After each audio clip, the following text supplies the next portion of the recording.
जाने सफरे जिंदगी में कौन सी बात आखिरी हो। माफ करते रहा करो दोस्तों, जिंदगी की कौन सी रात आखिरी हो। यूं तो क्या किया हासिल हमने जिंदगी से, सब कुछ खोया क्या पाया हमने जिंदगी से।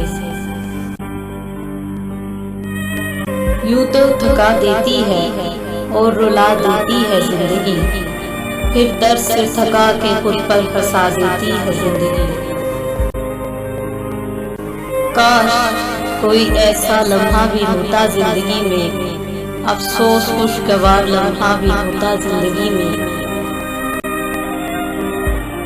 हजूम दुनिया थी और बहुत भीड़ थी, तन्हा रहना ही शायद मेरी तकदीर थी। वक्त भी बड़ा जालिम है, सबको रुला देता है, जमाने की ठोकरों से सब कुछ भुला देता है।